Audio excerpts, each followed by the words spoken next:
پشاور میں 9 محرم الحرام کے ماتمی جلوس پرامن طور پر اختتام پذیر ہو گئے۔ شب عاشور کا ایک جلوس امام بارگاہ سائیں زرین سے برآمد ہو گیا جو اپنے مقررہ راستوں پر رواں دواں ہے۔ مزید جانیں گے ڈان نیوز کے نمائندے محمد اسرار سے۔ اسرار بتائیے جلوس کی منزل مقصود کیا ہے؟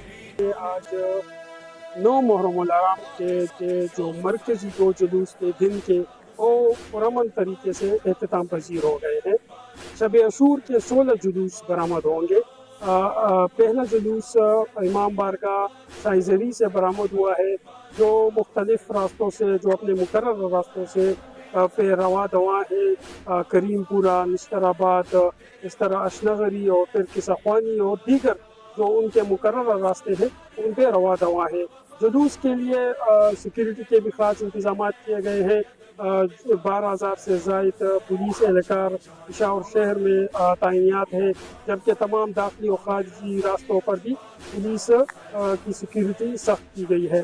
ساتھ ساتھ جلوس کے لیے سبیلوں اور ٹھنڈی شربت کا اہتمام بھی کیا گیا ہے۔ جو جلوس میں مزادات شامل ہیں ان کے لیے ٹھنڈی شربت اور پانی کا اہتمام کیا گیا ہے۔ جلوس کی فضائی نگرانی بھی کی جا رہی ہے، ڈرون کیمروں سے ان کی نگرانی کی جا رہی ہے، جبکہ جو گوہاٹی میں مین کمپاؤنڈ بنا ہے ان سے بھی جلوس کی نگرانی کر رہے ہیں۔ جلوس کے ساتھ ساتھ آج جو شب عاشور کے 20 مجالس کا بھی اہتمام کیا گیا ہے اور جو آج شب عاشور پر ہوں گے۔ سیکیورٹی کے خاص انتظامات ہیں اور یہ ساری رات جو شب عاشور کے 16 جلوس ہیں وہ ہوں گے اور مختلف راستوں سے اپنے امام بارگاہ پہ صبح فجر کے وقت ختم ہوں گے۔